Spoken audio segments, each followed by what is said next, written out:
बिस्मिल्लाहिर्रहमानिर्रहीम। अस्सलाम वालेकुम नाज़रीन, मैं अहमद फ़वाद हूँ और आप मेरा यूट्यूब चैनल देख रहे हैं।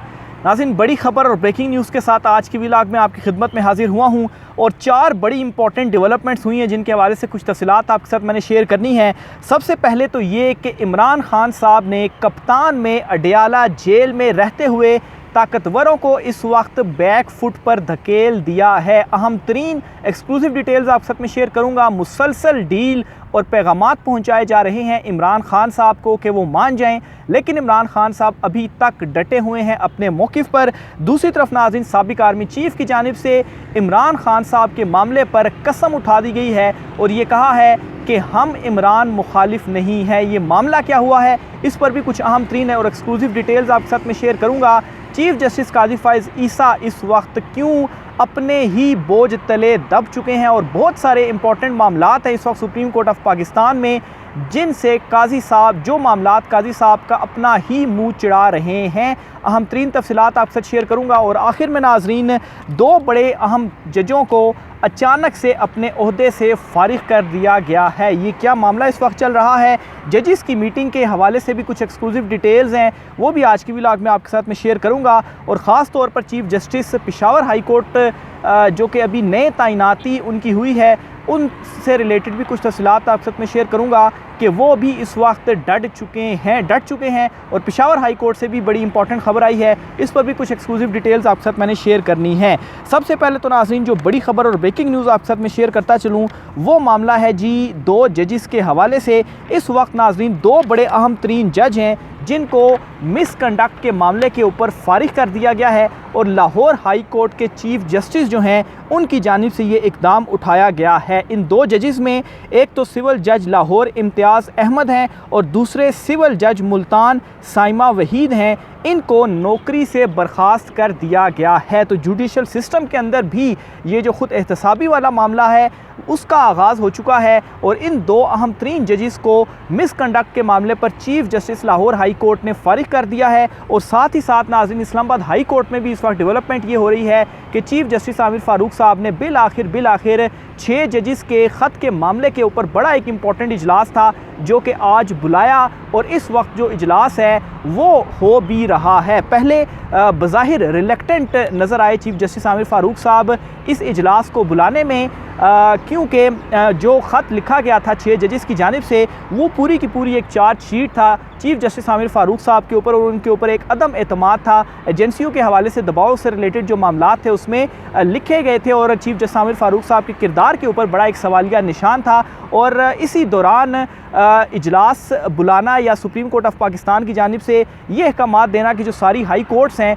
वो इस मामले के ऊपर अपनी जो तजावीज़ वगैरह हैं वो दें कि किस तरह से इस मामले को देखा जाना चाहिए। और फिर दीगर पेशावर हाई कोर्ट, इसके अलावा लाहौर हाई कोर्ट और सिंध हाई कोर्ट, वहाँ के फुल कोर्ट जो इजलास हैं वो तलब करना, वहाँ पर मीटिंग्स होना। लेकिन इस्लामाबाद में सबसे आखिर में ये जो इजलास था वो बुलाया गया। पहले तजावीज़ मांग ली गई, जो तजावीज़ थी बुनियादी तौर पर वो तो इजलास होगा तो इजलास में तजावीज़ मांग ली, लेकिन पहले तजावीज़ मांग ली जिससे रिलेक्टेंट नज़र आए चीफ जस्टिस आमिर फ़ारूक साहब। लेकिन बहरहाल ये इतना इंपॉर्टेंट मामला था कि जो कुछ भी हो जाए इजलास बुलाना ही बुलाना था। तो अब नाजरीन, एक किस्म की ये 6 जजिस की एक पहली बड़ी जीत है कि उनके साथ ही ये जो इजलास है वो बुला लिया गया है और इस इजलास में वो अब अपनी भी तजावीज़ देंगे कि इस मामले के ऊपर क्या होना चाहिए। इस वक्त की जो अपडेट है, इजलास अभी भी इस्लामाबाद हाई कोर्ट में जारी है। चीफ जस्टिस आमिर फ़ारूक साहब और जो दीगर जजेस हैं वो इसमें शामिल हैं। बहरहाल इस हवाले से जो डिटेल्स आती हैं अंदरूनी कहानी वो भी मैं आपके साथ शेयर करूँगा। लेकिन नाज़रीन, जुडिशल साइड पर एक और बड़ी खबर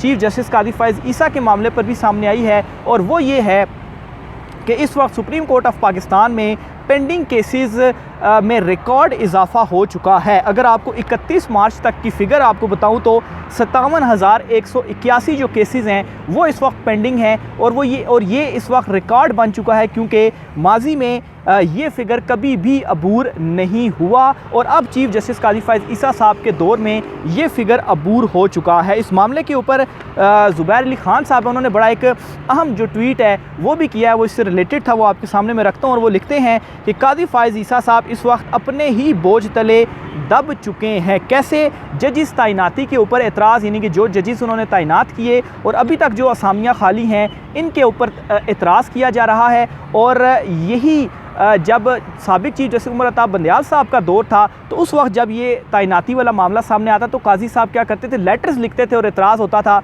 लेकिन उनके अपने दौर में इस वक्त यही काम हो रहा है।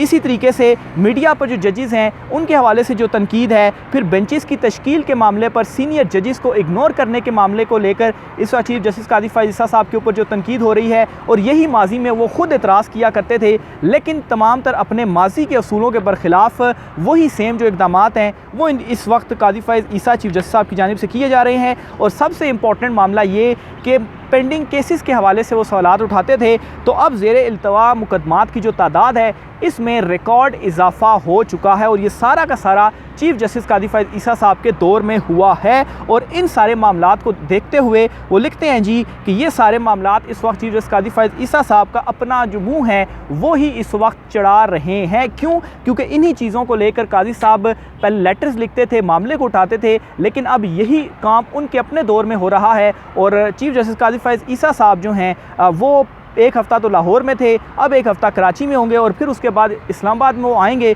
और फिर उसके ऊपर बैठेंगे और इसी तरह से ये जो तादाद है वो बढ़ती जाएगी। तो बहरहाल जी अदलिया की साइड से ये कुछ इंपॉर्टेंट जो डेवलपमेंट्स हैं ये हुई हैं और ये डेवलपमेंट्स आपने अपने जहन में रखनी है और डॉट से जो डॉट है वो कनेक्ट करने हैं। क्योंकि पाकिस्तान तहरीक इंसाफ ने जो इमरान खान साहब ने हुक्म दिया था जारहाना हिकमत अमली अपनाने का, वो हिकमत अमली अपना ली है। और उमर अयूब साहब हैं, उन्होंने बड़ी एक इंपॉर्टेंट प्रेस कॉन्फ्रेंस की है और इस प्रेस कॉन्फ्रेंस में बाकायदा तौर पर एजेंसीज़ का नाम लेते हुए उमर अयूब साहब ने कहा है कि इन्होंने इंटरफेरेंस की है, इनके इदारों के सरबराह आएँ, वजाहत दें और माफ़ी मांगे, यानी कि इनडायरेक्टली GHU से माफ़ी का जो मुतालबा है वो कर दिया गया है। किस मामले के ऊपर किया गया है?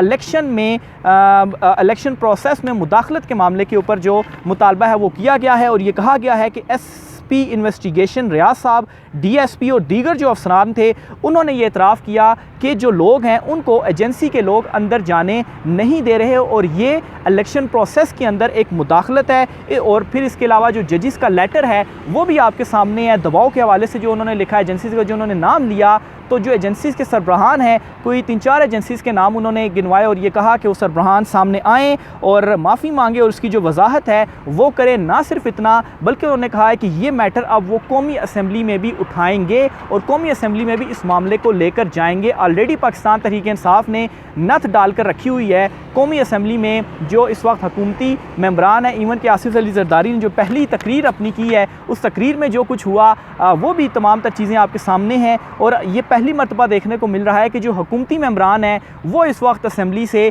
वॉकआउट कर रहे हैं और सेशन मुलतवी किए जा रहे हैं। बहरहाल पाकिस्तान तहरीक इंसाफ ने भी अपनी जो जारहाना हिकमत अमली है वो भी इस वक्त जो बनाई है, इमरान खान साहब ने जो अहकामात दिए हैं उस पर इम्प्लीमेंट किया जा रहा है। फिर साथ ही साथ नाज़रीन इमरान खान साहब को जो मैसेजिंग इस वक्त की जा रही है डील के हवाले से, मुज़ाकरात के हवाले से, तो इसमें भी इमरान खान साहब के ऊपर दबाव डालने की जो इस वक्त कोशिश है भरपूर वो भी जारी है। और लेकिन इमरान खान साहब जो अपने मौक़िफ़ के ऊपर इस वक्त डटे हुए हैं, जो इमरान खान साहब ने नफ्सियात कि ये जो जंग लड़ रहे हैं इसमें ताकतवरों को इमरान खान साहब ने पीछे धकेल दिया है। अब नाज़रीन रात के ये खबर सामने आती है, पहले तो बुशरा बीबी के हवाले से जो मेडिकल रिपोर्ट सामने आई, PTI ने तशवीश का इजहार किया और उनके मादे में ज़ख़म के हवाले से तफसीलात बताई गई और कहा गया कि ज़ाहिर सी बात है अगर वो हार्पिक का दिया गया है तो तब ही ये हुए हैं। लेकिन अब रात गई ये इतलात सामने आ रही हैं कि बुशरा बीबी जो हैं उनकी हालत बिगड़ी और जो 3 डॉक्टर्स थीं या नर्सिस थीं वो अचानक से बनी गाला में गईं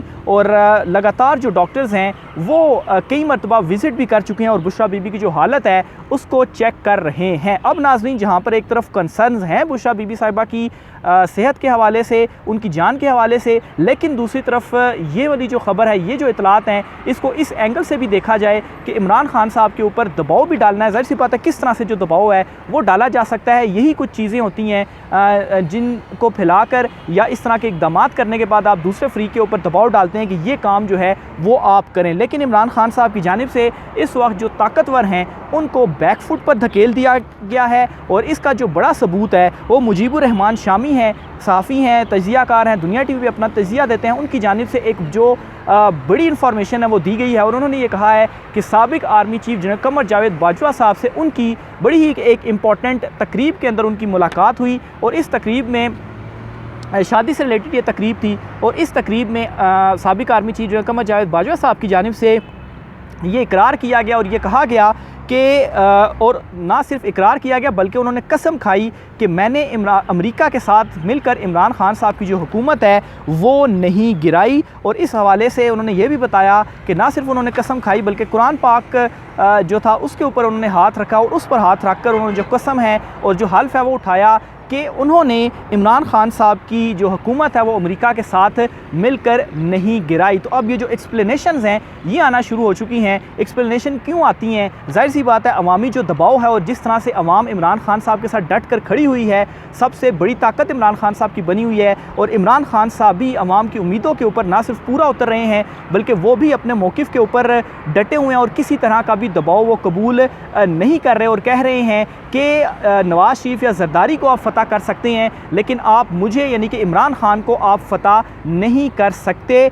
और इमरान खान साहब अपने मौक़िफ़ के ऊपर डटे हुए हैं कि पहले अवामी मैंडेट वापस दिया जाए, फिर उसके बाद जो चीज़ें हैं वो आगे चल सकती हैं। लेकिन पहली जो चीज़ है वो ये है कि जो अवामी मैंडेट है वो वापस मिले। और जाहिर सी बात है इमरान खान साहब मुफाहमत किस बुनियाद के ऊपर करें?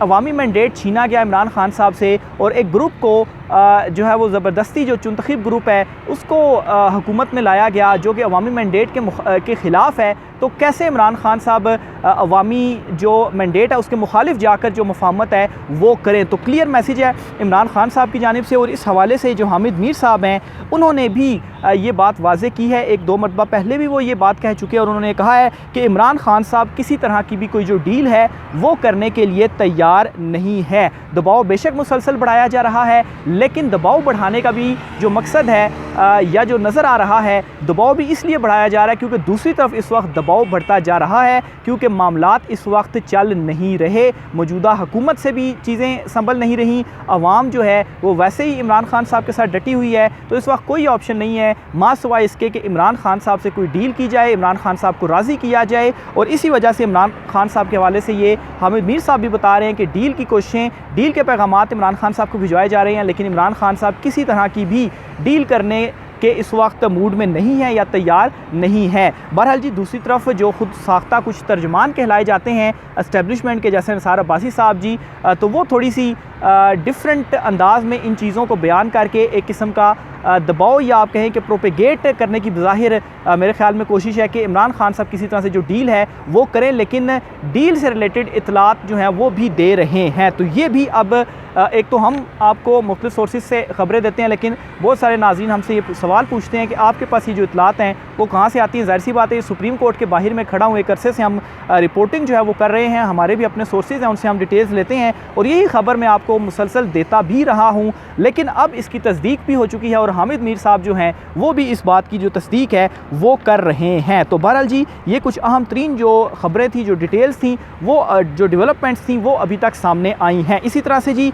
जो पेशावर हाई कोर्ट के चीफ जस्टिस हैं उनकी जानिब से भी बड़ा एक अहम जो पैगाम है वो दे दिया गया है क्योंकि जस्टिस इश्तियाक इब्राहिम साहब जो थे जब वो रिटायर हुए तो उसके बाद ख्याल किया जा रहा था कि जिस तरह से पेशावर हाई कोर्ट खड़ी हुई है और पाकिस्तान तहरीक इंसाफ को वहाँ से इंसाफ पर मबनी रिलीफ मिल रहा है तो शायद उनकी रिटायरमेंट के बाद कुछ तब्दीली आए। लेकिन अभी जो नए चीफ जस्टिस तैनात हुए हैं उनकी जानिब से ये कहा गया है कि वतन के मसाइल के हल के लिए कभी भी गफलत का मुर्तकिब नहीं होऊंगा और मैं खामोश नहीं रहूँगा। यानी कि उसी नक्शे कदम पर चलने का जो एक फ़ैसला है वो इन्होंने किया है और ख़ामोश नहीं रहेंगे। इंसाफ की जो फराहमी है वो पेशावर हाई कोर्ट से मिलेगी ही मिलेगी। तो पेशावर हाई कोर्ट के जो चीफ जस्टिस साहब हैं वो भी इस अहम तरीन मामले के ऊपर, इशू के ऊपर इस वक्त डट चुके हैं। आखिर में नाज़रीन अली अमीन गंडापुर साहब के हवाले से भी एक बड़ी ब्रेकिंग न्यूज़ आपके साथ में शेयर करता चलूँ जी। अली अमीन गंडापुर साहब ने ये कहा है कि मैं हर सूबे में जाऊँगा और हर सूबे में जाकर जो वर्कर कन्वेंशन है वो करूँगा और मैं देखता हूँ कि कौन मुझे रोकता है। पाकिस्तान तहरीक इंसाफ को किसी तरह का भी जलसा, गैदरिंग या